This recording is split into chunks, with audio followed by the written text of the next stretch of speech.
Hello everyone, welcome to Glance academy. दोस्तों, आज की इस क्लास में हम लोग पढ़ेंगे यूपी पीसीएस प्रीलिम्स 2025 के लिए करंट अफेयर्स, जो आपकी आई दृष्टि सेकंड पार्ट आपका मार्केट में आ चुका है। ये आपको इलाहाबाद, गोरखपुर, लखनऊ, दिल्ली ऐसी मार्केट्स में अब अवेलेबल हो चुकी है। और आप यहाँ पर देखोगे पार्ट 2 है, जिसमें पार्ट 2 में अगर आप देखोगे 1 सितंबर 2024 से 15 सितंबर 2025 तक के सारे करंट अफेयर्स को शामिल किया गया है। और यहाँ पर हम लोगों ने शुरू किया है सूक्ष्म दृष्टि के टॉपिक को, जिसमें ऑलरेडी मैंने पहली क्लास सुबह मॉर्निंग में करा दी थी, लगभग 9-10 बजे के आसपास पोस्ट भी हो गई थी, जिसमें ये सारे टॉपिक हमने पढ़ लिए थे और 10 पेज तक पूरा कवर कर लिया था।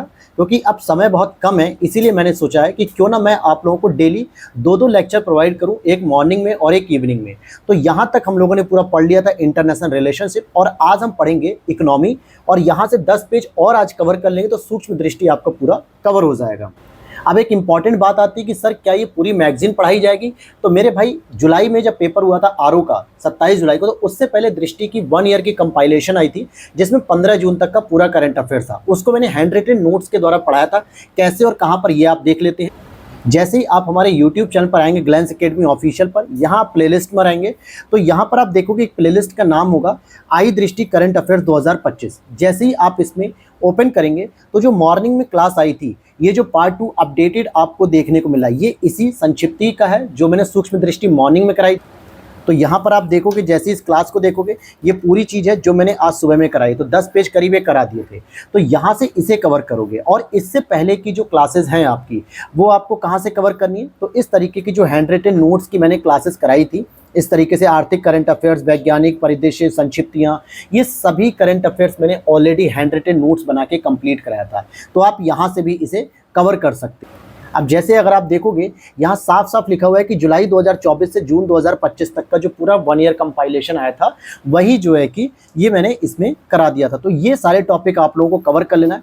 अच्छा, ध्यान रखना, ये जो हैंड रिटन नोट्स आपको देखने को मिल रहे हैं, ये आपके पेड होते हैं। तो आप इसकी वीडियो में जाके व्हाट्सअप नंबर से निकाल सकते हो वहाँ से। तो यहाँ पर तो ये सारी इन्फॉर्मेशन आपको दे दी। अब चलते हैं अपनी क्लास को शुरू करें। और चैनल पे पहली बार हो तो सब्सक्राइब जरूर कर लो दोस्तों, क्योंकि इसी तरीके की कल मॉर्निंग में आपको ये नेशनल करंट अफेयर्स पूरा हाईलाइट करके मैं पढ़ाऊंगा। जो इंपॉर्टेंट टॉपिक है वो सारी चीज़ें मैं हाईलाइट करके पढ़ा दूंगा। तो सुबह में आपको ये भी मिल जाएगा। और टेलीग्राम चैनल ज्वाइन कर लो, वहाँ पर इसकी मैं पार्ट वाइज PDF अपलोड कर दूँ। चलिए तो शुरू करते हैं आर्थिकी के टॉपिक से। देखिए, इतनी सारी डिटेल बतानी जरूरी होती है, क्योंकि हर तरीके का स्टूडेंट होता है। बहुत सारे बच्चे पूरी इन्फॉर्मेशन नहीं देखते हैं और तुरंत परेशान होने लगते हैं कि सर PDF कैसे मिलेगी। तो सारी जानकारी मैंने दे दी। अब टॉपिक शुरू होता है, केंद्रीय मंत्रिमंडल ने महत्वपूर्ण खनिजों के पुनर्चक्रण के लिए कितने रुपए की प्रोत्साहन योजना को मंजूरी दी है? तो 1500 करोड़ रुपए की प्रोत्साहन योजना दी है। यह योजना किस मिशन का हिस्सा होगी? तो राष्ट्रीय महत्वपूर्ण खनिज मिशन, NCMM। नेक्स्ट अगर हम टॉपिक देखते हैं कि क्या है नेक्स्ट टॉपिक, राज्य ऊर्जा दक्षता सूचकांक, स्टेट एनर्जी एफिशिएंसी इंडेक्स, जिसको CE भी बोलता है, ये 2024 किस मंत्रालय के द्वारा जारी की गई? तो ये रिपोर्ट या इंडेक्स जरूर 2024 के लिए, लेकिन 25 में जारी किया गया, 29 अगस्त 2025 को। और ये विद्युत मिनिस्ट्री अर्थात मिनिस्ट्री ऑफ पावर के द्वारा इसको जारी किया गया। राज्यों को कितने प्रदर्शन श्रेणियों में वर्गीकृत किया गया दोस्तों? तो 4 श्रेणियां इसमें दी जाती हैं। जैसे एक फ्रंट रनर होते हैं, जो 60% से अच्छा परफॉर्मेंस करते हैं, उनको रखा जाता है। फिर अचीवर होते हैं, फिर कंटेंडर होते हैं, और एक एस्पिरेंट होते हैं, आकांक्षी जिसे हम कह सकते हैं या बिगिनर कह सकते हो। इन 4 श्रेणियों में अगर आप सबसे बेस्ट रैंकिंग देखोगे तो भैया CE 2024 के ग्रुप 1 में अगर हम इसकी बात कर रहे हैं, तो यहाँ पर सबसे बेस्ट परफॉर्मेंस करने वाला जो राज्य है वो आपका महाराष्ट्र है। बाकी डिटेल से हम लोग इकोनॉमी के सेक्शन में कवर करेंगे। केंद्र सरकार ने कितनी राशि से 4 नए सेमीकंडक्टर प्लांट्स की मंजूरी दी? ध्यान देना कि सेमीकंडक्टर प्लांट अभी तक टोटल 6 हो चुके हैं। जो मैंने सुबह पढ़ाया था कि यूपी में जेवर एयरपोर्ट के पास खोला था 6 यूनिट, लेकिन 4 और नए सेमीकंडक्टर प्लांट को जो है कि मंजूरी दी गई 12 अगस्त 2025 को, लगभग 4600 करोड़ रुपए। और वे कहाँ पर स्थापित होंगे? तो एक ओडिशा में हो जाएगा, पंजाब में हो जाएगा, आंध्र प्रदेश में हो जाएगा। 4 नए स्वीकृत प्रस्ताव के साथ भारत में कुल स्वीकृत सेमीकंडक्टर प्लांट की संख्या हो जाएगी मेरे दोस्त 10, क्योंकि 6 वाला जो छठा था वो यूपी में हो रहा है। भारत विश्व का कौन सा सबसे बड़ा ऑटोमोबाइल बाजार है? तो तीसरे नंबर पे, जो कि 27 लाख करोड़ रुपए का। ऑटोमोबाइल का मतलब जो बाइक होती है, 4 व्हीलर होती है, स्कूटी होती है, इनकी बातें की जाती हैं। अमेरिकी ऑटोमोबाइल उद्योग का कुल कितना मूल्य होता है? तो 78 लाख करोड़ रुपए होता है। चीन के ऑटोमोबाइल का कुल उद्योग मूल्य कितना? 47 लाख करोड़ रुपए। तो भैया पहले नंबर पे US, दूसरे नंबर पे चाइना, तीसरे नंबर पे भारत का ऑटोमोबाइल इंडस्ट्रीज ग्रो कर रहा है। इसके आगे देखते हैं कि आरबीआई की मौद्रिक नीति यानी मॉनेटरी पॉलिसी जो अगस्त 2025 में आई थी, इसमें रेपो रेट कितनी रखी गई है? इस बार 5.5% रखी गई है। साथ ही साथ इसमें जो एसडीएफ होती है, जो आपकी स्टैंडिंग डिपॉजिट फैसिलिटी होती है, जिसको स्थायी जमा सुविधा कहते हैं, ये आपकी 5.25% है, क्योंकि रेपो रेट से 0.25% लगभग एवरेज कम होती है। फिर बात करेंगे डिजाइन लिंक्ड इंसेंटिव योजना के तहत कितनी चिप डिजाइन परियोजनाओं को मंजूरी दी गई? तो 23 योजनाओं को मंजूरी दी गई। यह योजना किस बड़े कार्यक्रम का हिस्सा होगी? तो सेमिकॉन इंडिया कार्यक्रम। ये वही कार्यक्रम है जिसको 76,000 करोड़ रुपए के द्वारा शुरू किया गया था, और इसमें अभी तक 6 प्लांट लगाए जा चुके हैं सेमीकंडक्टर के, और 4 और प्रस्तावित कर दिए गए, जिसमें ओडिशा, पंजाब, आंध्र प्रदेश है। भारतीय मूल के किस प्रसिद्ध अर्थशास्त्री का भी हाल ही में निधन हो गया? तो लॉर्ड मेघनाथ देसाई जी का। बैंक कार्य विधि संशोधन अधिनियम 2025 कब से प्रभावी होगा? तो 1 अगस्त 2025, जिसमें आपका आरबीआई एक्ट 1934 में चेंजेस किए गए, बैंकिंग रेगुलेशन 1949 में चेंजेस किए गए, एसबीआई एक्ट 1955 में चेंजेस किए गए। इसी तरीके से 2 और एक्ट है 1970 और 1980। ये पूरा डिटेल्स मैंने डिस्कस किया है आपको इकोनॉमी के शॉर्ट नोट्स हैंड रिटेन, जो आपकी आई दृष्टि मैंने पढ़ाई थी। ठीक है, तो वहां पर आप देख सकते हो। और साथ ही साथ सहकारी बैंकों में निदेशक के अधिकतम कार्यकाल को अब 8 वर्ष से बढ़ाकर 10 वर्ष कर दिया गया है। उचित ब्याज की नई सीमा कितनी होगी? तो 2 करोड़ रुपए, जबकि पुरानी कितनी थी? 5 लाख रुपए। पीएम नरेंद्र मोदी जी ने तमिलनाडु के थुथुकुडी में कितने मूल्य की परियोजनाओं का उद्घाटन किया अभी 26 जुलाई 2025 को? तो 4800 करोड़ रुपए से अधिक की परियोजनाओं का उद्घाटन किया है। अब यहाँ पर और आगे पॉइंट को पढ़ते हैं। जैसे देखोगे कि थुथुकुडी हवाई अड्डे के नए टर्मिनल की भवन की लागत भी आई है 450 करोड़ रुपए। मॉर्गन स्टैनली के अनुसार भारत कब तक दुनिया की तीसरी सबसे बड़ी अर्थव्यवस्था बन जाएगा? जुलाई 2025 में इन्होंने अपना स्टेटमेंट दिया मॉर्गन स्टैनली ने कि वर्ष 2028 तक भारत दुनिया की तीसरी सबसे बड़ी अर्थव्यवस्था बन जाएगा। अभी चौथी बड़ी अर्थव्यवस्था बन चुका है। सबसे पहले यूएस है, फिर चाइना है, फिर जर्मनी है, फिर भारत है, और 5वें नंबर पर जापान है, क्योंकि हमने अभी जापान को ही पीछे किया था। और हमारी जो इकोनॉमी हो गई है 4.18 ट्रिलियन डॉलर। कितना? 4.18 ट्रिलियन डॉलर होगी। द बिल्स ऑफ लैंडिंग अधिनियम 2025 किस पुराने कानून को रिप्लेस कर रहा है? तो the Indian bills of landing अधिनियम 1856। तो 1856 के बिल को रिप्लेस किया जाएगा यहाँ पे। आईएमएफ इंटरनेशनल मॉनेटरी फंड के अनुसार जून 2025 में भारत की एकीकृत भुगतान इंटरफेस यानी यूपीआई के माध्यम से कितने लेन देन दर्ज किए गए? जुलाई 2025 में रिपोर्ट दी गई, तो 18.39 बिलियन से अधिक। भारत में कुल डिजिटल भुगतानों का कितना प्रतिशत यूपीआई से होता है? तो 85%। आप जितना भी डिजिटल भुगतान करते हो, चाहे वो आईएमपीएस करते हो, नेफ्ट करते हो, आरटीजीएस करते हो, फोन पे, गूगल पे, पेटीएम, जो भी एप्लीकेशन यूज़ करते हो, तो जैसे आप फोन पे या फिर गूगल पे या पेटीएम या इस तरीके के एप्लीकेशन यूज़ करते हो, तो इसमें यूपीआई का प्रयोग किया था, जो एक आपकी यूपीआई आईडी बनी होती है। तो 85% ट्रांजैक्शन इसी से की गई है। स्किल इंडिया मिशन की 10वीं वर्षगांठ कब मनाई गई? तो 15 जुलाई 2025 को, क्योंकि 15 जुलाई 2015 में शुरू की गई थी स्किल इंडिया मिशन को शुरू। किस राज्य को India energy storage alliance industry excellence award 2025 के state leadership award battery manufacturing से सम्मानित किया गया? तो तेलंगाना को किया गया है। 1 जुलाई 2025 को किस कार्यक्रम का 1 दशक पूरा होने का जश्न मनाया जा रहा है? तो भैया डिजिटल इंडिया मिशन, क्योंकि डिजिटल इंडिया जो कि 9 पिलर पे आधारित था, इस प्रोग्राम को शुरू किया गया था 1 जुलाई 2015 को। आगे देखते हैं यहाँ पे, भारत ने अब किस वर्ष तक अपनी अर्थव्यवस्था को 4 ट्रिलियन डॉलर से बढ़ाकर 32 ट्रिलियन डॉलर करने का लक्ष्य रखा है? तो हैशटैग 2047, अर्थात भारत का जो लक्ष्य है कि 2047 तक हम 32 ट्रिलियन डॉलर करने का लक्ष्य रखते हैं। आरबीआई की वित्तीय स्थिरता रिपोर्ट यानी फाइनेंशियली स्टेबिलिटी रिपोर्ट के अनुसार मार्च 2025 तक सकल एनपीए कितना रहा? तो 2.3%। अब ये एनपीए क्या होता है मेरे भाई? तो नॉन परफॉर्मिंग एसेट होता है। मतलब जैसे आपने अगर बैंक से लोन लिया 10 लाख रुपए का, और 30 दिन मतलब 90 दिन के अंदर यानी 3 महीने के अंदर अगर आपने न तो कोई उसकी किस्त जमा की, ना आपने कोई ईएमआई जमा की, ना ही आपने कोई ब्याज जमा किया, ना कोई मूलधन जमा किया, तो ऐसे पैसे को क्या समझता है बैंक? एनपीए में काउंट कर देता है। और एनपीए भी 3 कैटेगरी की होती है, सब स्टैंडर्ड, डाउटफुल, लॉस एसेट होती है। हालांकि वो इकोनॉमी का डिटेल पार्ट है आपके जीएस का, तो इसको एनपीए कहा जाता है। तो वर्तमान में क्या रहा है मार्च 2025 तक? 2.3%, यानी एनपीए में लगातार गिरावट आ रही है। अर्थात बैंकिंग नियम ज़्यादा स्ट्रांग हो रहे हैं ताकि लोग फ्रॉडबाजी नहीं कर पा रहे हैं और समय समय पे अपनी जो है कि किस्तों को पे कर रहे हैं। मार्च 2025 तक का शुद्ध एनपीए कितना रहा? तो 0.5%। किस राज्य ने government e market plus portal के माध्यम से डिजिटल सार्वजनिक खरीद में राष्ट्रीय स्तर पर अग्रणी स्थान प्राप्त किया? तो उत्तर प्रदेश। अब इसका क्या मतलब है? देखो, गवर्नमेंट ई मार्केट प्लस करके जो है कि गवर्नमेंट के द्वारा, भारत सरकार के द्वारा एक प्लेटफॉर्म बनाया गया कि जिस भी स्टेट गवर्नमेंट के द्वारा जो भी अपने सार्वजनिक स्तर के जो सामानों को यूज़ करना, चाहे वो पब्लिक बसेज हो या ट्रांसपोर्ट हो या फिर जो है कि कोई भी ऐसे प्रोजेक्ट होते हैं, तो उसमें आपको जो खरीदारी करनी होती है गवर्नमेंट ई मार्केट प्लेस से करनी होती है। तो वहाँ पे उत्तर प्रदेश लगातार कर रहा है। जेंडर बजटिंग पर अपनी तरह का पहला राष्ट्रीय परामर्श किस मंत्रालय ने आयोजित किया? तो महिला एवं बाल विकास मंत्रालय ने शुरू किया। किस संपत्ति ने यूरो को पीछे छोड़कर विश्व स्तर पर दूसरी सबसे बड़ी आरक्षित संपत्ति का स्थान ले लिया? तो गोल्ड ने। सबसे पहले डॉलर है, फिर सेकंड नंबर पे गोल्ड है।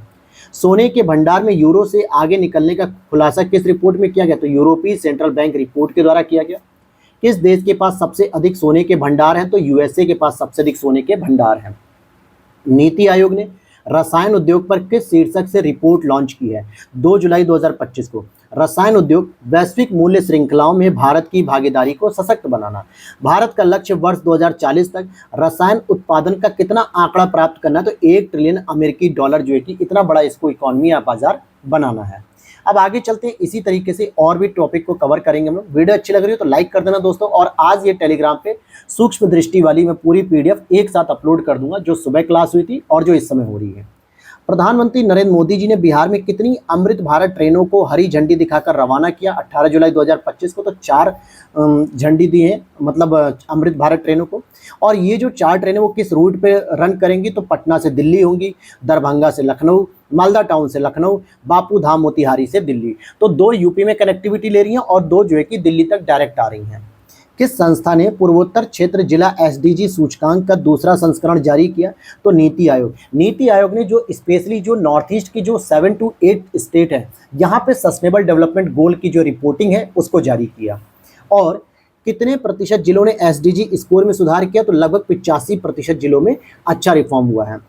किन राज्यों के सभी जिलों ने फ्रंट रनर का दर्जा प्राप्त किया है? तो मिजोरम हो गया, सिक्किम हो गया, त्रिपुरा हो गया। यहाँ पे जितने भी जिले आते हैं 10, 12, 5, 6 जो भी जिले हैं, उन सभी जिलों में एसडीजी का रैंक इतना अच्छा था कि वो सब फ्रंट रनर के अंतर्गत काउंट किए गए। ध्यान देना, नीति आयोग पूरे स्टेट के लिए, मतलब पूरे भारत के लिए तो एक अलग से रैंकिंग जारी करता ही है एसडीजी की, जिसमें अलग अलग रैंकिंग हम पढ़ते हैं, लेकिन यहाँ पे स्पेशली नॉर्थ ईस्ट के लिए जारी की जा रही है। फिर बात करेंगे किस जिले ने 81.43 के समग्र स्कोर के साथ क्षेत्र में सर्वोच्च एसडीजी स्कोर हासिल किया नॉर्थ ईस्ट में? तो हना हथियाल मिजोरम के अंतर्गत।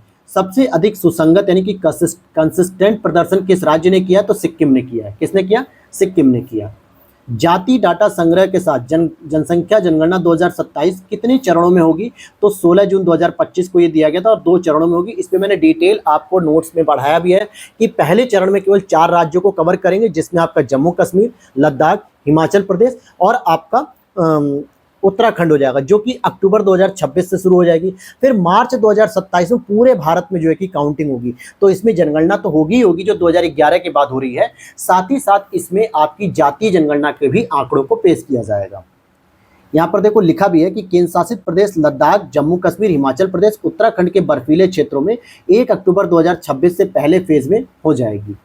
किस भारतीय ई कॉमर्स कंपनी ने को आरबीआई से गैर बैंकिंग वित्त कंपनी अर्थात एनबीएफसी लाइसेंस प्राप्त हुआ है, जिससे वो यह लाइसेंस प्राप्त करने वाली पहली भारतीय ई कॉमर्स कंपनी बन गई? तो फ्लिपकार्ट। देखो, फ्लिपकार्ट अभी तक ई कॉमर्स कंपनी थी, जहाँ पे ऑनलाइन जो है कि आप किसी वस्तु को खरीद सकते थे, अपनी मार्केट खोल के बेच सकते थे। लेकिन अब ये एनबीएफसी का भी लाइसेंस इसने ले लिया है, यानी जो माइक्रो फाइनेंस इंस्टीट्यूट होते हैं, छोटे छोटे जो स्मॉल इंडस्ट्रीज होती हैं, उनको ऋण प्रदान करके भी अपना योगदान दे सकेगी। नवीनतम मौद्रिक नीति के अनुसार रेपो दर में कितने आधार अंकों की कमी की गई? तो 50 आधार अंकों की कमी की गई है और नई रेपो रेट 5.5% हो गई है। संशोधित स्थायी जमा सुविधा दर कितनी होगी? 5.25, ये हमने ऊपर ही पढ़ लिया था। क्रिसिल, जो कि एक रेटिंग एजेंसी है, इसने वित्त वर्ष 2026 के लिए भारत की जीडीपी वृद्धि दर कितने प्रतिशत अनुमानित बताइए? मई 2025 में 6.5%।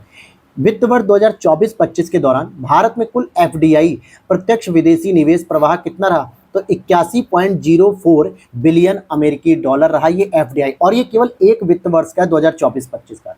किस राज्य को सर्वाधिक एफडीआई इक्विटी प्राप्त हुई? तो महाराष्ट्र को 39%। एफडीआई के प्रवाह में महाराष्ट्र के बाद दूसरे नंबर पे कौन सा राज्य आता है? कर्नाटक 13%, फिर दिल्ली 12% आता है। न्यू डेवलपमेंट बैंक एनडीबी के नए सदस्य के रूप में किस देश को शामिल किया गया? तो अल्जीरिया को किया गया। ये जो न्यू डेवलपमेंट बैंक है दोस्तों, ये ब्रिक्स की बैंक है जो कि ब्रिक्स देशों के द्वारा 2015 में ओपन की गई थी। बात करते हैं भारत का वित्तीय वर्ष 2025-26 के लिए खाद्यान्न उत्पादन का लक्ष्य क्या रखा गया है? तो 354.64 मिलियन टन खाद्यान्न का उत्पादन करने का लक्ष्य रखा गया है।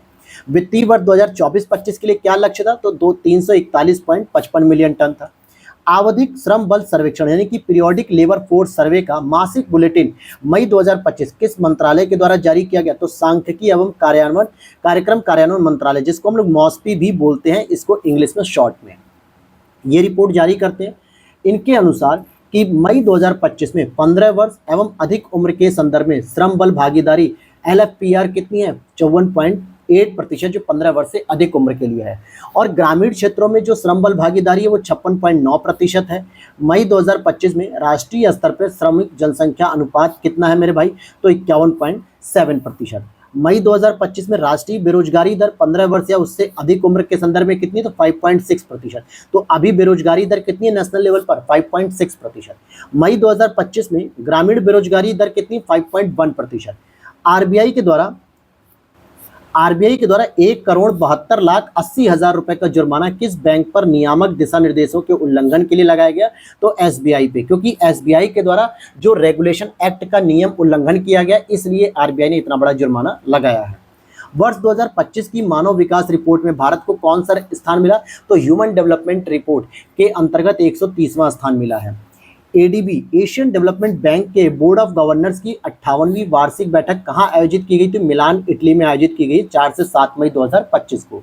और इसकी थीम क्या थी? Sharing experience building tomorrow. यानी सभी जो बोर्ड ऑफ गवर्नर्स बैठे हुए थे यहाँ पे, जो सेंट्रल बैंक के जो गवर्नर हैं, जैसे भारत की तरफ से भी लोग गए थे, जो गवर्नर हमारे हैं आरबीआई के, तो ये सब क्या करेंगे? आपस में अपने एक्सपीरियंस को शेयर करेंगे कि किस तरीके से हम आर्थिक मंदी के चंगुल से बाहर आने का प्रयास कर रहे हैं, कोविड के इम्पैक्ट को कितना कम करने का प्रयास कर रहे हैं, और बिल्डिंग टुमारो यानी भविष्य के लिए एक नई राह प्रदर्शित करेंगे। India poverty and equity brief April 2025 किसने जारी की? तो वर्ल्ड बैंक ने जारी की। रिपोर्ट के अनुसार अत्यधिक गरीबी के लिए अंतर्राष्ट्रीय बेंचमार्क 2.15 अमेरिकी डॉलर से कम जीवन यापन करने वाले लोगों को प्रतिशत वर्ष 2011-12 में कितना था? तो 16.2% था, ये रिपोर्ट बताती है। इस रिपोर्ट के अनुसार पिछले दशक में भारत के कितने लोग गरीबी से बाहर निकले? तो 171 मिलियन यानी कि 17.1 करोड़ लोग। नेक्स्ट है विश्व आर्थिक परिदृश्य नीतिगत बदलावों के बीच एक महत्वपूर्ण मोड़ नामक दस्तावेज किसने जारी किया? तो आईएमएफ ने जारी किया।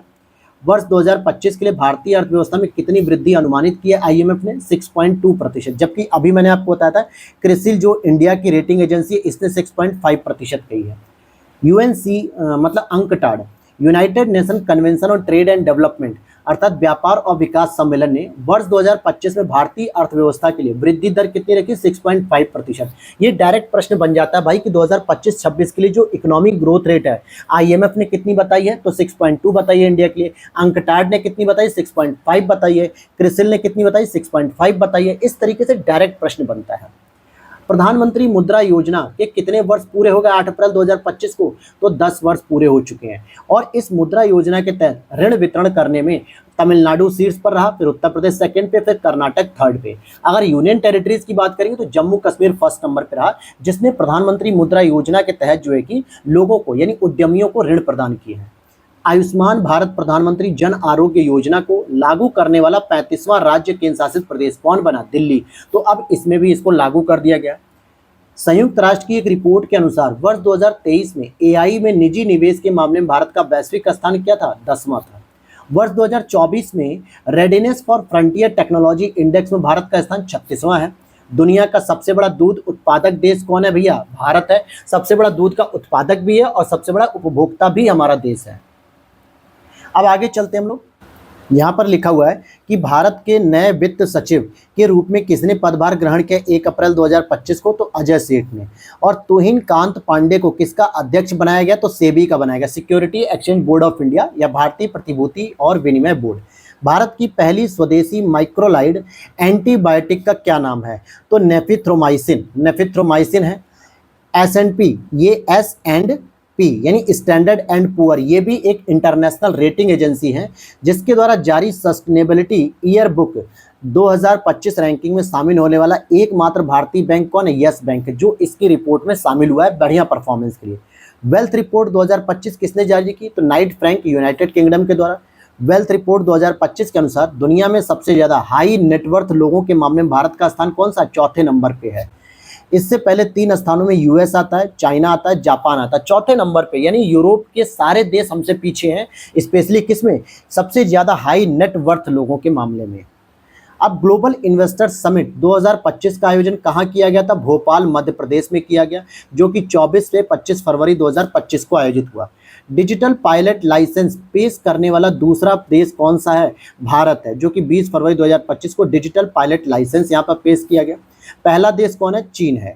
राज्यों में पंचायत को अंतरण यानी विकेंद्रीकरण की स्थिति, एक सांकेतिक साक्ष्य आधारित रैंकिंग 2024। ये रिपोर्ट किसके द्वारा जारी की गई है? तो भारतीय लोक प्रशासन संस्थान। जिस तरीके से आप ये समझ लो कि आपके आईआईटी या आईआईएम होते हैं, उसी तरीके से जो एडमिनिस्ट्रेटिव जो स्टडी की जाती है उसमें Indian institute of public administration ये सबसे बेस्ट इंस्टीट्यूट माने जाते हैं, तो इनके द्वारा ये रिपोर्ट जारी की गई है। इस सूचकांक में शीर्ष 3 राज्य कर्नाटक, केरल, तमिलनाडु है। इस सूचकांक में उत्तर प्रदेश की स्थिति 5th नंबर पे है।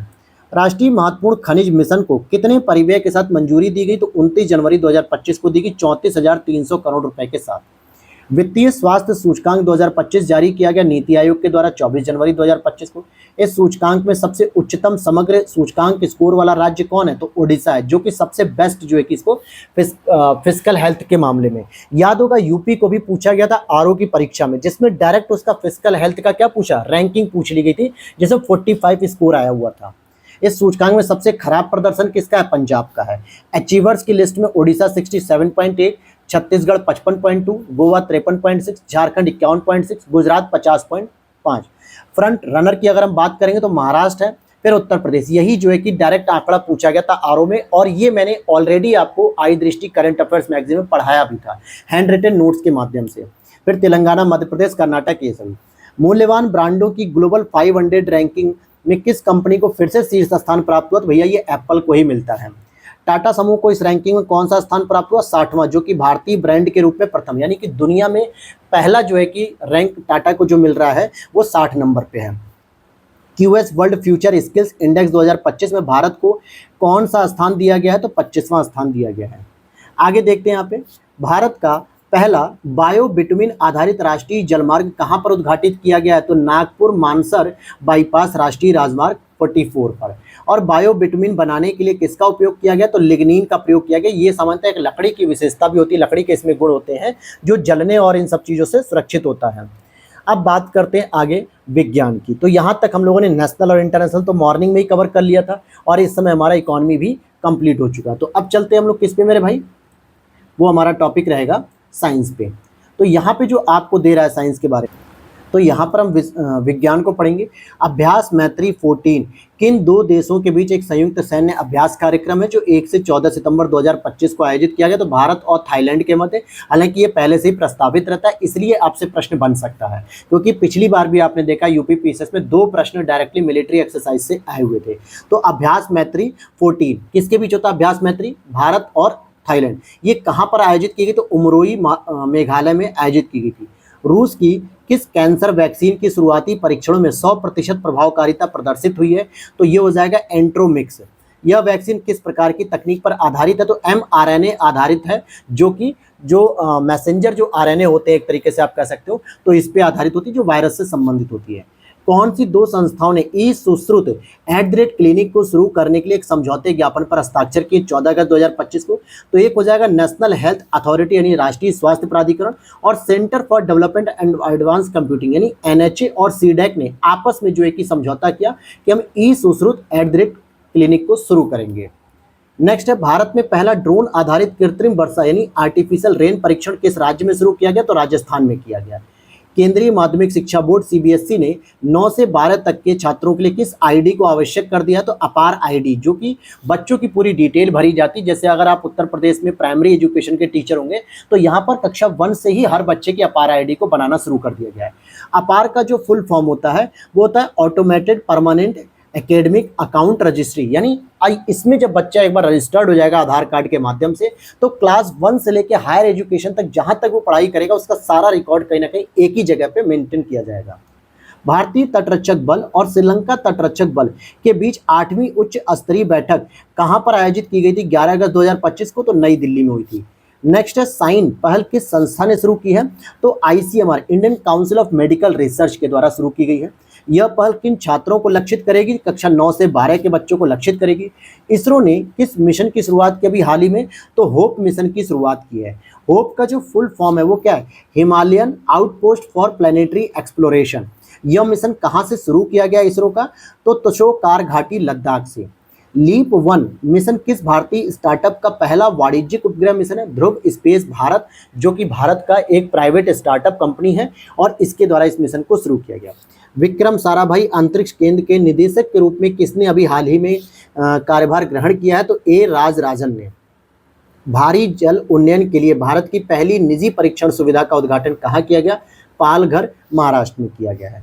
आगे चलते हैं इसी तरीके से हम लोग। नेक्स्ट अगर हम देखते हैं, कौन सा मिशन अपनी तरह का पहला मिशन है जिसे इसरो और नासा ने संयुक्त रूप से विकसित किया है? तो निसार है, और ये बहुत पहले से ही प्लानिंग में चल रहा था, लेकिन अब जाके जो है कि तैयार हुआ है। निसार का फुल फॉर्म हो जाएगा NASA ISRO synthetic aperture radar. Bharat की पहली हाइड्रोजन संचालित ट्रेन कोच का सफल परीक्षण किस स्थान पे किया गया? तो इंटीग्रल कोच फैक्ट्री, चेन्नई में। DRDO ने किस मिसाइल का सफल उड़ान परीक्षण किया? तो उन्नत UV launched precision guided missile. स्वदेशी उन्नत व अति आधुनिक विशेषताओं से लैस किस युद्धपोत को भारतीय नौसेना को सौंपा गया? तो हिमगिरी। यह युद्धपोत किस परियोजना का हिस्सा है? तो प्रोजेक्ट 17A का हिस्सा है। हिमगिरी युद्धपोत का निर्माण किसने किया? Garden rich ship builders and engineers, Kolkata. Operation Mahadev को कहां अंजाम दिया गया? तो श्रीनगर में दिया गया। इस ऑपरेशन में कितने आतंकवादी मारे गए? 3 मारे गए। किस स्वदेशी गश्ती पोत का जलावरण किया गया? तो ICGS अटल, ये गश्ती पोत है। प्रलय मिसाइल के सफल उड़ान परीक्षण कहां से किए गए? तो डॉक्टर APJ अब्दुल कलाम द्वीप, ओडिशा से। पहला सशस्त्र बल राष्ट्रीय सम्मेलन SHAPE 2025 का आयोजन कहाँ हुआ? Army hospital research and referral, नई दिल्ली में। सेप का जो पूरा फुल फॉर्म है, ये इसी की बात की जा रही है, जो पहला सशस्त्र बल राष्ट्रीय सम्मेलन, जिसको सेप कहा जा रहा है, sustainable hospital architecture planning infrastructure equipment. भारतीय नौसेना की anti submarine warfare shallow water craft, जिसको हम ASW/SWC श्रृंखला के किस 8वें युद्धपोत का जलावतरण किया गया? तो यार्ड 3034 अजय। तेलंगाना के एम्स BB नगर में किसके द्वारा स्वदेशी रूप से डिजाइन और विकसित पहला मेक इन इंडिया लागत प्रभावी उन्नत कार्बन फाइबर फुट प्रोस्थेटिक्स का अनावरण किया गया है? तो DRDO की रक्षा अनुसंधान विकास प्रयोगशाला द्वारा तथा एम्स BB नगर। भारत का सबसे हल्का सक्रिय व्हील चेयर किस संस्थान ने लॉन्च किया है? तो IIT मद्रास ने, जो कि व्हील चेयर होते हैं ना, जो बुजुर्गों के लिए यूज किए जाते हैं। इस व्हील चेयर का नाम क्या होगा? तो YD1। हॉर्नबिल संरक्षण के लिए भारत का पहला उत्कृष्टता केंद्र कहाँ स्थापित किया जा रहा है? कोयम्बटूर, तमिलनाडु में, हॉर्नबिल संरक्षण के लिए। एक आपका हॉर्नबिल त्यौहार भी होता है, नॉर्थ ईस्ट में सेलिब्रेट किया जाता है। आगे देखते हैं, यह केंद्र किस रिजर्व में स्थापित होगा? तो अन्नामलाई टाइगर रिजर्व में स्थापित होगा। पूर्वोत्तर भारत के पहले एक्वाटेक पार्क का उद्घाटन कहाँ किया गया? सोनापुर, गुवाहाटी के निकट, असम में किया गया। INS निस्तार को भारतीय नौसेना में कहाँ शामिल किया गया? तो विशाखापट्टनम, आंध्र प्रदेश में। INS निस्तार का निर्माण किसने किया? हिंदुस्तान शिपयार्ड लिमिटेड के द्वारा हुआ। केरल का पहला स्किन बैंक किस शहर में शुरू हुआ? तो तिरुवनंतपुरम में शुरू हुआ। भारत का पहला अश्व रोग मुक्त कंपार्टमेंट कहाँ स्थापित किया गया? तो RBC सेंटर और कॉलेज, मेरठ में। ठीक है, RBC सेंटर कॉलेज, मेरठ में। हाल ही में कहाँ AI आधारित advance traffic management system ATMS लगाया गया? द्वारका एक्सप्रेस वे पे लगाया गया है। उत्तर प्रदेश में अति आधुनिक हरित डाटा केंद्र कहाँ स्थापित किया जा रहा है? साहिबाबाद, गाजियाबाद में स्थापित किया जा रहा है, जो ग्रीन डेटा स्टोरेज होगा। राष्ट्रपति की AD कैंप या ADC नियुक्त होने वाली भारतीय नौसेना की पहली महिला अधिकारी कौन है? यशस्वी सोलंकी। संयुक्त सैन्य अभ्यास शक्ति, ध्यान देना, अभी हमने पढ़ा था अभ्यास मित्र ऊपर करके, मैत्री पढ़ा था, अभ्यास मैत्री भारत और थाईलैंड के बीच में था, जो उमरोई में हुआ था। ये हम पढ़ रहे हैं अभ्यास शक्ति 2025 किन देशों के बीच होता है? भारत और फ्रांस के बीच में होता है। SIPRI yearbook 2025 armament, डिसआर्मामेंट and international security के अनुसार किसके पास कुल परमाणु हथियारों का लगभग 90% हिस्सा है? तो रूस और अमेरिका, इन्हीं दोनों के पास हजारों की संख्या में आज भी न्यूक्लियर वेपन है। इनके अनुसार भारत के पास कितने परमाणु हथियार हैं? अभी 180 हैं। और कितने देश परमाणु संपन्न है जिनके पास न्यूक्लियर एनर्जी है? तो 9 है, जैसे यूएस, रूस, यूके, फ्रांस, चीन, भारत, पाकिस्तान, उत्तर कोरिया, इजराइल। वर्ष 2022 में भारत का पहला अंतर शहरी क्वांटम संचार लिंक किसके बीच प्रदर्शित किया गया? विंध्याचल और प्रयागराज के बीच में हुआ है। भारतीय नौसेना का नया मल्टी रोल स्टेल्थ फ्रिगेट तमाल कहाँ कमीशन किया गया है? तो कालिनिनग्राड, रूस में किया गया है। भारत का अपनी तरह का पहला एग्री ड्रोन स्वदेशीकरण हब कहाँ स्थापित किया गया है? तो चेन्नई, तमिलनाडु में है। एससीओ के रक्षा मंत्रियों की बैठक कहाँ की गई? तो किंगदाओ, चाइना में की गई। तीसरा संयुक्त राष्ट्र महासागर सम्मेलन कहाँ आयोजित किया गया? नीस, फ्रांस में आयोजित किया गया। मिशन नाविका सागर परिक्रमा सेकंड का समापन कहाँ पर हुआ? तो मोर्मोगोआ पोर्ट, गोवा में किया गया। अब ध्यान देना कि जो एससीओ की मीटिंग्स हुई थी मेरे दोस्त, वो 25 से 26 जून किंगदाओ, चाइना में हुई थी। और संयुक्त राष्ट्र महासागर सम्मेलन 9 से 13 जून 2025 में नीस, फ्रांस में हुई थी। मिशन नाविका सागर परिक्रमा 2 कब प्रारंभ हुआ? तो 2 अक्टूबर 2024 को ही प्रारंभ हुआ था। आगे देखते हैं यहाँ पर कि इस मिशन में किस नौका का इस्तेमाल किया गया? तो INS वी तरणी का इस्तेमाल किया गया। नेक्स्ट अगर हम बात करते हैं 25T बुलार्ड पुल टग सबल का शुभारंभ कहाँ पे किया गया? तो कोलकाता में किया गया। 2 भारतीय शांति सैनिकों ब्रिगेडियर जनरल अमिताभ झा व हवलदार संजय सिंह को कौन सा पदक मरणोपरांत प्रदान किया गया? डैम हैमरशॉल्ड पदक, ठीक है, डैग हैमरशॉल्ड पदक प्रदान किया गया। किस देश ने golden dome missile defence shield का अनावरण किया है? तो संयुक्त राज्य अमेरिका। चाहे गोल्डन कार्ड हो, गोल्डन वीजा कार्ड हो, गोल्डन डोम हो, जो भी गोल्डन से संबंधित है वो यूएस से संबंधित ही निकल रहा है इस समय। हाल ही में इसरो का कौन सा मिशन असफल हुआ है? PSLV C61। ये बहुत रेयर केस होता है क्योंकि PSLV सबसे ट्रस्टेड जो है कि माना जाता है लॉन्चर इसरो का, लेकिन ये बहुत रेयर होता है कि असफल होता है। इस मिशन के तहत किस उपग्रह को प्रक्षेपित किया जाना था? EOS, अर्थ ऑर्बिट सैटेलाइट या फिर ऑब्जर्वेशन सैटेलाइट कहते हैं, पृथ्वी अवलोकन उपग्रह 09। भारत द्वारा जीनोम संपादित चावल की कौन सी 2 किस्में जारी की गई हैं? तो एक है DRR धान 100 कमला और एक पूसा DST चावल 1, ठीक है, ये भी मैंने डिस्कस किया डिटेल से। लखनऊ में ब्रह्मोस मिसाइल निर्माण इकाई का उद्घाटन किसने किया? 11 मई 2025 को रक्षा मंत्री राजनाथ सिंह जी ने। भारत पाकिस्तान संघर्ष के दौरान PL-15 मिसाइल का मलबा बरामद हुआ है। PL-15 किस देश द्वारा विकसित किया गया था? तो ये चीन द्वारा किया गया था। यहाँ पर जो ऑपरेशन सिंदूर जो चलाया गया था और पहलगाम आतंकी हमले के विरुद्ध में, तो इस दौरान जो है कि पाकिस्तानियों ने भी जो है कि कुछ अटैक किए थे, तो कुछ मलबा PL-15 देखा गया था भारत की टेरिटरी में। तो ये आरोप लगाया गया था कि भैया कि पाकिस्तान ने भी जो है कि बमबारी या इस तरह के काम किया जो कि चाइना निर्मित होती है। पाकिस्तान ने भारत के विरुद्ध किस ड्रोन का इस्तेमाल किया था? सोंगर ड्रोन का। सोंगर ड्रोन का निर्माण किस कंपनी के द्वारा किया गया? तो असिस गार्ड तुर्की के द्वारा। भारतीय सेना ने ऑपरेशन सिंदूर में किस उन्नत लोइटरिंग म्यूनिशन सिस्टम का प्रयोग किया? तो हारोप का प्रयोग किया था। हारोप का निर्माण किस कंपनी ने किया? तो इजराइल एरोस्पेस इंडस्ट्रीज ने किया। कौन सा पोत भारतीय नौसेना को सौंपा गया? तो Arnala. Stockholm International Peace Research Institute SIPRI के अनुसार 2024 में वैश्विक सैन्य खर्च में कितनी वृद्धि हुई है? 9.4% हुई है। 2024 में वैश्विक सैन्य खर्च टोटल हुआ कितना है? तो $2718 बिलियन, जो कि 9.4% अधिक है 2023 के खर्च से। किस देश का सैन्य खर्च 2024 में सबसे अधिक रहा है? तो यूएस का रहा है, जो कि $997 बिलियन रहा है। अब आगे बात करते हैं ऊर्जा सांख्यिकी भारत 2025 रिपोर्ट किसने जारी की है? तो नेशनल स्टैटिस्टिक्स ऑफिस और सांख्यिकी और कार्यक्रम कार्यान्वयन मंत्रालय यानी मॉस्पी के द्वारा जारी की गई है। ये वर्ष 2023-24 में भारत की कुल प्राथमिक ऊर्जा आपूर्ति कितनी रही है? तो लगभग इतनी 9,03,158। 31 मार्च 2024 तक भारत की कुल नवीकरणीय ऊर्जा उत्पादन की क्षमता कितनी हुई? 21,09,655 मेगावाट। इनमें सबसे अधिक हिस्सेदारी पवन ऊर्जा की है 55%। शीर्ष 4 राज्य जहां नवीकरणीय ऊर्जा उत्पादन की क्षमता सबसे अधिक है, तो ऊर्जा उत्पादन की क्षमता सबसे अधिक राजस्थान में है, फिर महाराष्ट्र है, फिर गुजरात है और फिर कर्नाटक है, ठीक है।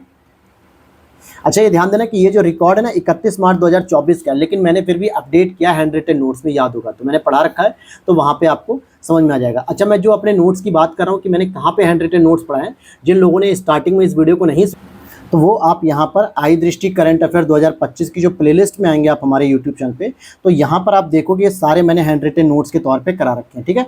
तो यहाँ पर सारा आप देख लोगे तो इसमें पूरा आपका जून तक का पूरा current affair hand written notes की मैगजीन्स मैंने कवर कराया था, ठीक है।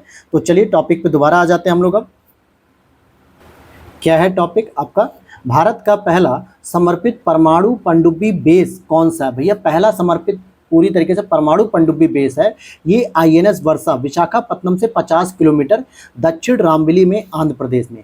भारत का पहला स्वदेशी रूप से विकसित एमआरआई स्कैनर चिकित्सीय परीक्षण हेतु कहाँ स्थापित किया गया, तो एम्स नई दिल्ली में स्थापित किया गया है। आगे देखते हैं, इस एमआरआई स्कैनर का निर्माण किस संस्था के द्वारा किया गया, तो समीर के द्वारा। ये कौन सी संस्था है, society for applied microwave electronics engineering and research. Bharat का पहला चिड़ियाघर जिसने हिमालयी वन्य जीवों के डीएनए सैंपल संरक्षित करना शुरू कर दिया है, तो Padmaja Naidu Himalayan zoological park Darjeeling. ये हमने मॉर्निंग में भी पढ़ा था, इसको बायो बैंक के रूप में हमने पढ़ा था। गोवा शिपयार्ड लिमिटेड के द्वारा निर्मित किस युद्धपोत का जलावतरण किया गया, अभी तपस्या का किया गया। भारतीय मूल की अंतरिक्ष यात्री सुनीता विलियम्स के साथ कौन कौन से अंतरिक्ष यात्री वापस आए, तो 18 मार्च 2025 को तो वुच विल्मोर आए जो कि यूएसए के थे, निक हेग ये भी यूएसए के, और अलेक्सेंद्रान गार्बुनोव ये रूस के थे। सुनीता विलियम्स कितने समय तक अंतरिक्ष में रहने के बाद वापस लौटी है, 286 दिनों के बाद। चंद्रयान 5 मिशन को मंजूरी की घोषणा किसने की है, तो वी नारायणन ने की है जो कि इसरो के अध्यक्ष हैं वर्तमान में। चंद्रयान 5 मिशन में भारत का सहयोगी देश कौन होगा, जापान होगा। हाल ही में परमाणु परियोजना कहाँ स्थापित की जा रही है, गोरखपुर हरियाणा में स्थापित की जा रही है। भारत का 58वां टाइगर रिजर्व कौन सा बना है, तो माधव टाइगर रिजर्व जो कि एमपी में बना है। धर्म गार्जियन सैन्य अभ्यास का छठा संस्करण कहाँ आयोजित किया जा रहा है, तो ये जापान में आयोजित किया जा रहा है, और जबकि ये भारत और जापान के मध्य आयोजित किया जाता है। तो जब भी गार्जियन शब्द आपको देखने को मिला, धर्म गार्जियन हो चाहे वीर गार्जियन हो, ये दो ऐसे मिलिट्री एक्सरसाइज है जो भारत और जापान के बीच में आयोजित की जाती है। गूगल ने भारत में अपना सबसे बड़ा कैंपस किस नाम से लॉन्च किया है, तो अनंता के नाम से लॉन्च किया है। यह कैंपस किस स्थान पर स्थित होगा, बेंगलुरु कर्नाटक में। भारत का पहला स्वदेशी स्वचालित जैव चिकित्सा अपशिष्ट उपचार संयंत्र कौन सा होगा, सृजनम होगा। इसे कहाँ लॉन्च किया गया, तो एम्स नई दिल्ली में लॉन्च किया गया। भारत की पहली फेरेट अनुसंधान सुविधा कहाँ स्थापित की गई है, तो NCR biotech science cluster Faridabad Haryana में। हाल ही में चर्चा में रहा पंच मिशन किस अंतरिक्ष संगठन की पहल है, तो राष्ट्रीय वैमानिकी और अंतरिक्ष प्रशासन जिसको नासा भी कहा जाता है। आगे बात करते हैं, नासा का पंच मिशन किसका अध्ययन करेगा, सूर्य के बाह्य वायुमंडल यानी कोरोना का अध्ययन करने के लिए इसको तैयार किया गया, और ये फरवरी 2025 में इस पहल को शुरू किया गया है। आगे बात कर लेते हैं हम लोग अगले पॉइंट की ओर। भारत का पहला 422 मीटर लंबा हाइपर लूप टेस्ट ट्रैक को किसके द्वारा निर्मित किया गया है, तो आईआईटी मद्रास के द्वारा निर्मित किया गया। केंद्रीय कैबिनेट ने किस परियोजना को मंजूरी दी, तो तीसरे लॉन्च पैड की स्थापना को मंजूरी दे दी गई जो कि सतीश धवन स्पेस सेंटर श्रीहरिकोटा आंध्र प्रदेश में ही एस्टैब्लिश किया जाएगा। मिशन स्कॉट किस भारतीय अंतरिक्ष स्टार्टअप के द्वारा लॉन्च किया गया, तो दिगंतरा के द्वारा लॉन्च किया गया। स्कॉट का पूरा नाम है space camera for object tracking, जो कि अंतरिक्ष में जो मलबे होते हैं ना उनको ट्रैक करेगा। भारत में पहली अंतर्राष्ट्रीय रूप से लाइसेंस प्राप्त कार टी सेल थेरेपी का नाम क्या है, तो क्वारटेमी लिखा गया है। किसके द्वारा, तो थ्रेट लैंडस्केप रिपोर्ट 2024 जारी की गई है, ये क्लाउडसेक के द्वारा जारी की गई है। वर्ष 2024 में सर्वाधिक साइबर हमलों का शिकार होने वाला कौन सा देश है भैया, भारत है, जो कि दुनिया में सबसे अधिक साइबर अटैक के हमले यहाँ पर हुए हैं। किस मिशन ने सूर्य के सबसे करीब उड़ान भरने का रिकॉर्ड बनाया, तो पार्कर सोलर प्रोब ने। किस तिथि को आयुष मेडिकल कोडिंग और रिकॉर्ड्स डे के रूप में मनाने की घोषणा की गई है, तो 10 जनवरी को। पहली बार गंगा नदी डॉल्फिन की टैगिंग कहाँ पे की गई है, तो असम में की गई है। विगत 5 वर्षों में भारत में ई कचरा उत्पादन में कितनी वृद्धि हुई है, तो 72.54% की वृद्धि हुई है ई कचरे में। अब ई कचरे में क्या होता है, जैसे आपका डेटा केबल हो गया, लैपटॉप हो गया, बैटरी हो गई, मोबाइल हो गया, चार्जर हो गया, इलेक्ट्रॉनिक डिवाइस हो गए, बहुत सारी चीज़ें इलेक्ट्रॉनिक गैजेट से संबंधित हैं जो आपके घरों में अगर आप देखोगे टीवी, कूलर, फ्रिज, पंखा, एसी, हर एक चीज़, तो ये सभी ई कचरे के रूप में तैयार हो रही हैं। भारत वैश्विक स्तर पे ई वेस्ट के उत्पादन में किस स्थान पर है, तीसरे नंबर पर ई वेस्ट का उत्पादन कर रहा है। नंबर 1 पे चीन है, फिर संयुक्त राज्य अमेरिका है, फिर भारत है। भारत का पहला डायबिटीज बायो बैंक कहाँ स्थापित किया गया, चेन्नई में। भारत का पहला ग्रीन हाइड्रोजन फ्यूलिंग स्टेशन कहाँ स्थापित किया गया, तो लेह लद्दाख में स्थापित किया गया है। अब संक्षिप्तियों की बात अगर हम करते हैं, तो हाल ही में नेपाल की अंतरिम प्रधानमंत्री का पदभार किसने ग्रहण किया? तो सुशीला कार्की ने किया है। ध्यान देना, इन महिला का जो संबंध है हमारे उत्तर प्रदेश की जो बनारस में यूनिवर्सिटी है, जिसको हम लोग कहते हैं BHU यूनिवर्सिटी, बनारस हिंदू विश्वविद्यालय, यहाँ से इन्होंने लॉ की पढ़ाई की है, यहाँ से इन्होंने लॉ की पढ़ाई की है। इस पद पर पहुंचने वाली वे नेपाल की कौन सी महिला है? तो पहली बार हो रहा है कि नेपाल में किसी प्रधानमंत्री पद को महिला को दिया गया है। इससे पूर्व किस पद पर पहुंचने वाली पहली महिला थी? तो नेपाल की मुख्य न्यायाधीश भी बन चुकी हैं। भारत और न्यूजीलैंड के बीच विदेश परामर्श कार्यालय का छठा दौर कहां पर आयोजित किया गया? तो नई दिल्ली में आयोजित किया गया। The Chola tigers Avengers of Somnath, ये पुस्तक के लेखक कौन है? अमीश है। अरुंधति राय का पहला संस्मरण किस नाम से प्रकाशित हुआ? Mother Mary comes to me. अंतर्राष्ट्रीय साक्षरता दिवस कब मनाया गया? 8 सितंबर को। इस वर्ष की थीम क्या थी? तो promoting literacy in the digital era, यानी कि महिलाओं की लिटरेसी को प्रमोट किया जाएगा इस डिजिटल इरा में। ठीक है, अब आगे चलते हैं, अगले पॉइंट की ओर चलते हैं। संक्षिप्तियों में ही हम इन सब चीज़ों को पढ़ रहे हैं। यहाँ पर देखोगे कितनी उम्र में कोकिची अकुजावा माउंट फूजी पर चढ़ने वाले सबसे उम्रदराज व्यक्ति बन गए? तो 102 साल 51 दिन के। कोकोजी अकुजावा किस देश के हैं? जापान के हैं।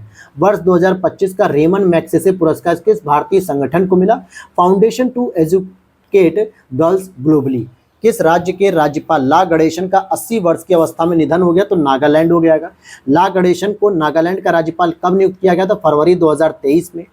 International film festival of Melbourne awards 2025 में सर्वश्रेष्ठ अभिनेता का पुरस्कार किसे मिला? अभिषेक बच्चन जी को मिला I want to talk film के लिए। आई वॉन्ट टू टॉक एक मूवी थी, इसके लिए। यूपीएससी अपनी स्थापना के कितने वर्ष पूरे होने पर कार्यक्रमों का आयोजन करेगा? 100 वर्ष पूरे होने पर। यूपीएससी के शताब्दी वर्ष समारोह कब से कब बनाए जाएंगे? 1 अक्टूबर 2025 से 1 अक्टूबर 2026 तक ये सेलिब्रेट किया जाएगा। यूपीएससी की स्थापना 1 अक्टूबर 1926 को हुई थी। जब आपको पता होगा 1919 का आपने अधिनियम पढ़ा था, जिसके आगे हमने पढ़ा था कि 1922 में जो है कि भारत और इंग्लैंड दोनों जगह जो है कि आईसीएस की परीक्षा शुरू कराई गई थी, तभी एक यूपीएससी संगठन की भी स्टैब्लिशमेंट हुआ। विभाजन विभीषिका स्मृति दिवस 14 अगस्त को सेलिब्रेट किया गया। किस प्रसिद्ध अंतरिक्ष यात्री का 97 वर्ष की आयु में निधन हुआ? तो जिम लॉवेल का हुआ। जिम लॉवेल किस ऐतिहासिक नासा मिशन के कमांडर थे? तो अपोलो 13। ये वही अपोलो 13 है जो चंद्रमा पर पहुंचते हैं। An undocumented wonder the making of the great Indian election के लेखक कौन है? SY कुरैशी हैं। किस भारतीय स्वयं सहायता संगठन ने UNDP इक्वेटर पुरस्कार 2025 जीता? बेबी फातिमा महिला स्वयं सहायता संघ ने। नंबियो सेफ्टी इंडेक्स मिड 2025 के अनुसार भारत का सबसे सुरक्षित शहर कौन सा है? तो ये अहमदाबाद है। दुनिया के सुरक्षित शहरों की सूची में अहमदाबाद को कौन सा स्थान मिला? 77। नंबियो सेफ्टी इंडेक्स मिड 2025 में भारत की वैश्विक रैंकिंग क्या है? 67 है। अंतर्राष्ट्रीय युवा दिवस कब मनाया था? 12 अगस्त। जबकि अपने भारत में राष्ट्रीय युवा दिवस कब मनाया था? 12 जनवरी, विवेकानंद जी की स्मृति में। अंतर्राष्ट्रीय युवा दिवस 2025 का मुख्य विषय क्या था? SDG और उससे आगे के लिए स्थानीय युवा के कार्य। प्रधानमंत्री नरेंद्र मोदी की अध्यक्षता में केंद्रीय मंत्रिमंडल ने किस परियोजना के चरण 1B को मंजूरी दी है? तो लखनऊ मेट्रो रेल परियोजना को। लखनऊ मेट्रो रेल परियोजना का चरण 1B कुल कितनी लागत से तैयार होगा? तो 5800 करोड़ रुपए लगभग। No minister navigating power politics and bureaucracy with steely resolve, ये पुस्तक के लेखक कौन है? सुभाष चंद्र गर्ग। क्योंकि पुस्तक का भी आपको याद होगा 2024 में 2-3 पुस्तकें पूछी गई थी, तो अच्छे से तैयार कर लो भाई जो लेटेस्ट बुक्स हैं उसके बारे में। केंद्रीय मंत्री गृह मंत्री जो है अमित शाह ने बिहार के किस जिले में मां सीता की जन्मस्थली पुनौरा धाम मंदिर एवं परिसर के समग्र विकास की बृहद योजना का भूमि पूजन किया? तो ये सीतामढ़ी में है। आगे बात करते हैं हम लोग। पुनौरा धाम में मां जानकी के भव्य मंदिर के निर्माण पर कुल कितनी लागत आएगी? तो 890 करोड़ रुपए। MS Swaminathan the man who fed India पुस्तक के लेखक कौन है? Priyamvada Jayakumar. MS Swaminathan research foundation और विश्व विज्ञान अकादमी ने मिलकर कौन सा पुरस्कार शुरू किया? तो MS स्वामीनाथन खाद्य एवं शांति पुरस्कार। अब देखो MS स्वामीनाथन जी का भी जो देहांत हुआ था वो 23 सितंबर 2023 में शायद हुआ था, ठीक है। तो उस समय के प्रश्न को भी इन्होंने पूछा था। प्रधानमंत्री नरेंद्र मोदी जी के द्वारा पहला पुरस्कार किसे प्रदान किया गया इससे समय? तो प्रोफेसर एडेमोला एडेनले जो कि नाइजीरिया के, उनको यह पुरस्कार दिया गया MS स्वामीनाथन खाद्य एवं शांति पुरस्कार। झारखंड के किस पूर्व मुख्यमंत्री का 81 वर्ष की उम्र में निधन हुआ? तो शिबू सोरेन का। शिबू सोरेन का। वह किस राजनीतिक दल के संस्थापक थे? तो झामुमो के, यानी झारखंड मुक्ति मोर्चा के। किस पूर्व राज्यपाल का 79 वर्ष की अवस्था में निधन हो गया? तो सत्यपाल मलिक जी का निधन हो गया। 43 लोकमान्य तिलक राष्ट्रीय पुरस्कार 2025 किसे प्रदान किया गया? नितिन गडकरी जी को प्रदान किया गया। शास्त्रीय नृत्य भरतनाट्यम का लगातार 170 घंटे प्रदर्शन करने का golden book of world record किसने बनाया? तो रमोना इवेट परेरा ने। निखिल रविशंकर को किस एयरलाइन का अगला सीईओ बनाया गया है? तो एयर न्यूजीलैंड का। भारतीय बीमा विनियामक और विकास प्राधिकरण का अध्यक्ष किसे बनाया गया? अजय सेठ को बनाया गया है। किस भारतीय लेखिका को पेन ट्रांसलेट्स एक्ट सॉल्ट 2025 पुरस्कार के लिए चुना गया? तो गीतांजलि श्री। इनको जो है कि बुकर पुरस्कार भी मिल चुका, अंतर्राष्ट्रीय बुकर पुरस्कार सैंड ऑफ टॉम के लिए मिला हुआ था। और उन्हें इस समय किस कृति के लिए चुना गया? तो once elephant lived here. Indira Gandhi राष्ट्रीय मुक्त विश्वविद्यालय इग्नू की पहली महिला कुलपति कौन बनी है? तो प्रोफेसर उमा कांजी लाल बनी है। जेपी बिरला मेमोरियल पुरस्कार किसे दिया गया? डॉक्टर वी नारायण जो कि इसरो के अध्यक्ष हैं।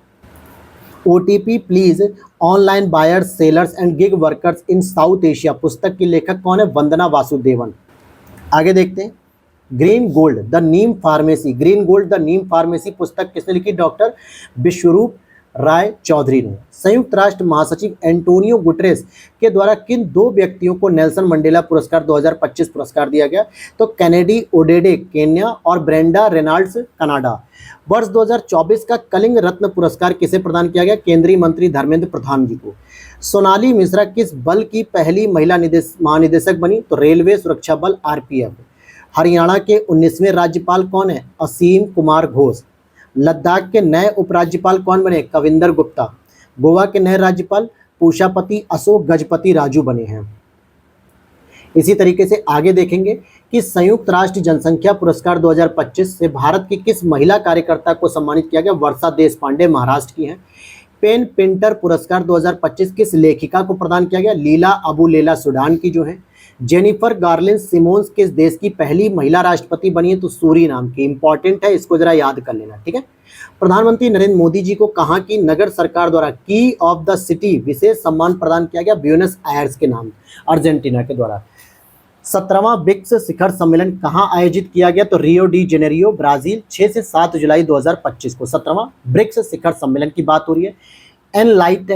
एनलाइटेंड लीडरशिप पुस्तक किसने लिखी है? तो सेरिंग तोगबे ने लिखी है। प्रधानमंत्री नरेंद्र मोदी को हाल ही में नामीबिया के किस सर्वोच्च नागरिक सम्मान से सम्मानित किया गया? तो order of the most ancient Welwitschia mirabilis. ये कीवर्ड्स याद कर लो मिराबिलिस करके, जैसे आपको पता रहेगा कि नामीबिया का, जैसे मित्र विभूषण श्रीलंका ने दिया है, तो ऐसे कीवर्ड्स आपको याद करने पड़ेंगे, पूरा आप याद नहीं कर पाओगे। फिर देखते हैं चिंथा रविंद्रन पुरस्कार 2025 के लिए किस लेखक को चुना गया? तो शरण कुमार लिम्बाबे को। विश्व जनसंख्या दिवस कब मनाया जाता है? तो 11 जुलाई को। विश्व जनसंख्या दिवस 2025 11 जुलाई की थीम क्या थी? Empowering young people to create the families they want in a fair and hopeful world. Priya Nayar किस कंपनी की पहली महिला CEO और MD नियुक्त की गई है? हिंदुस्तान यूनिलीवर लिमिटेड की नियुक्त की गई हैं। भारतीय नौसेना की विमानन शाखा में फाइटर स्ट्रीम में शामिल होने वाली पहली महिला पायलट कौन है? आस्था पूनिया। हाल ही में ICC का नया CEO किसे नियुक्त किया गया? संजोग गुप्ता को। पुस्तक strategies in the GATT and WTO negotiations के लेखक हैं अभिजीत दास। प्रधानमंत्री नरेंद्र मोदी को घाना के किस प्रतिष्ठित अवार्ड से सम्मानित किया गया? तो officer of the order of the star of घाना। किस पूर्व भारतीय क्रिकेटर को SJAM लाइफ टाइम अचीवमेंट पुरस्कार मिला है? तो रवि शास्त्री जी को मिला। श्रीमद शंकर देव पुरस्कार 2023 किसे प्रदान किया गया? डॉक्टर सोनल मानसिंह को दिया गया है। नेक्स्ट है ब्रिटेन की सीक्रेट खुफिया सेवा M16 की पहली महिला मुख्य नामित हुई है ब्लेस मेट्रेवली। अमेरिकन मेडिकल एसोसिएशन के नए अध्यक्ष कौन है? डॉक्टर बॉबी मुकम्मला। डॉक्टर मुकम्मला इस पद पर पहुंचने वाले भारतीय मूल के कौन से व्यक्ति हैं? तो पहले व्यक्ति होंगे इस पद पर पहुंचे अमेरिकन मेडिकल एसोसिएशन के पद पे। किस राज्य के पूर्व मुख्यमंत्री विजय रूपाणी जी का विमान दुर्घटना में मृत्यु हो गई? तो गुजरात। और ये वही विमान दुर्घटना हुई है जो ड्रीमलाइनर बोइंग ड्रीमलाइनर था ना, ठीक है, 78 करके, जो अहमदाबाद क्रैश हुआ था जिसमें 242 लोगों की मृत्यु हो गई थी, तो उसी में ये भी शामिल थे। आगे चलते हैं। तो नेक्स्ट अगर हम देखते हैं यहाँ पे कि विश्व बाल श्रम निषेध दिवस कब मनाया जाता है? 12 जून को मनाया जाता है। इस 2025 की थीम क्या थी? प्रगति स्पष्ट है लेकिन अभी और काम करना है, आइए प्रयासों को गति दें। संयुक्त राष्ट्र ससाकावा पुरस्कार 2025 से सम्मानित व्यक्तियों संस्थाओं में से किस भारतीय व्यक्ति को सम्मानित किया गया है? डॉक्टर मृत्युंजय मोहपात्रा को। वरिष्ठ पटकथा लेखक और कवि जावेद अख्तर को किस पुरस्कार से सम्मानित किया गया? तो दोस्तों वश की स्टार अवार्ड से। साहित्य अकादमी युवा पुरस्कार 2025 के विजेताओं की घोषणा किसने की? तो साहित्य अकादमी ने की है। अंग्रेजी भाषा के लिए किस लेखक को चुना गया? तो अद्वैत कोत्तारी को, जिनका उपन्यास था Siddharth the boy who become the Buddha, यानी कि सिद्धार्थ जो कि एक ऐसा लड़का जो बुद्ध बन गया। हिंदी भाषा के लिए किसको चुना गया? पार्वती तिर्की, जिनकी कविता थी फिर उगना। अंतर्राष्ट्रीय अंतरिक्ष स्टेशन पर पहुंचने वाले पहले भारतीय अंतरिक्ष यात्री कौन बने? ग्रुप कैप्टन शुभांशु शुक्ला बने हैं। वह किस मिशन के तहत आईएसएस पर गए थे? तो एक्सियोम 4 मिशन के तहत गए थे। एक्सियोम 4 मिशन के दल में शामिल अन्य देशों के यात्री कौन कौन थे? तो पेगी विट्सन यूएस के थे, और स्लावोर्स विंस्की जो है पोलैंड के थे, और टिबोर कैपू हंगरी के थे। राकेश शर्मा के बाद अंतरिक्ष में जाने वाले दूसरे भारतीय शुभांशु शुक्ला है। वर्ष 2025 में अंतर्राष्ट्रीय नाविक दिवस कब मनाया गया? 25 जून 2025 को। अंतर्राष्ट्रीय योग दिवस 2025 की थीम थी एक पृथ्वी एक स्वास्थ्य के लिए योग, यानी योग for one planet one health. बाल श्रम दिवस निषेध दिवस कब मनाया था? 12 जून को। विश्व महासागर दिवस कब मनाया था? 8 जून को। किस कलाकार को देवी अहिल्याबाई राष्ट्रीय पुरस्कार प्रदान किया गया? डॉक्टर जयमती कश्यप, जो कि मैंने सुबह ही पढ़ाया था। सुबह जब मैंने आपको पढ़ाया था इसका फर्स्ट पार्ट अपडेटेड का, तो वहां पे मैंने बताया भी था। Our living constitution a concise introduction and commentary पुस्तक के लेखक शशि थरूर हैं। मिस वर्ल्ड प्रतियोगिता का 72वां संस्करण कहाँ आयोजित किया गया? तेलंगाना हैदराबाद के हाईटेक्स एग्जीबिशन सेंटर में। मिस वर्ल्ड 2025 का खिताब किसने जीता? तो ओपल सुचाता, जो कि थाईलैंड की है। अंतर्राष्ट्रीय बुकर पुरस्कार 2025 किसको मिला? बानू मुश्ताक को। पुस्तक थी हार्ट लैम्प। हार्ट लैम्प का अंग्रेजी अनुवाद दीपा भास्ती ने किया था। The last Heer women in colonial Punjab पुस्तक के लेखक कौन है? हरलीन सिंह। विश्व न्यायवादी संघ द्वारा मेडल ऑफ ऑनर पाने वाले भारतीय वकील कौन बने? पहले तो भुवन रिभु बने हैं। फिर आगे यहाँ पर देखते हैं हम लोग कि the fight for the republic पुस्तक, the fight for the republic पुस्तक के लेखक सीताराम येचुरी हैं। जनता की कहानी मेरी आत्मकथा, इस पुस्तक की आत्मकथा किसने लिखी? बंडारू दत्तात्रेय, जो कि हरियाणा के राज्यपाल हैं। गुरुदेव कालीचरण ब्रह्म पुरस्कार 2025 किसने दिया? डॉक्टर अच्युत सामंत ने दिया। यशराज भारती सम्मान 2025 कितने संगठनों को दिया गया? तो 3 संगठनों को दिया गया है। स्वास्थ्य सेवा क्षेत्र में योगदान के लिए इनोवेशन इन हेल्थ केयर 2025 श्रेणी में किस संगठन को यशराज भारती सम्मान प्राप्त हुआ? तो जन स्वास्थ्य सहयोग छत्तीसगढ़ को। ट्रांसफॉर्मिंग पीपल्स लाइफ श्रेणी का पुरस्कार प्रथम एजुकेशन फाउंडेशन को दिया गया है, जो संस्था है प्रथम नाम का एनजीओ है। एथिकल गवर्नेंस का पुरस्कार सर्विस प्लस को दिया गया है। प्रियंका चोपड़ा को कौन सा अंतर्राष्ट्रीय सम्मान अभी दिया गया है मई 2025 में? Global Vanguard award 2025। किस धर्मगुरु का 88 वर्ष की अवस्था में निधन हो गया? तो पोप फ्रांसिस का हो गया।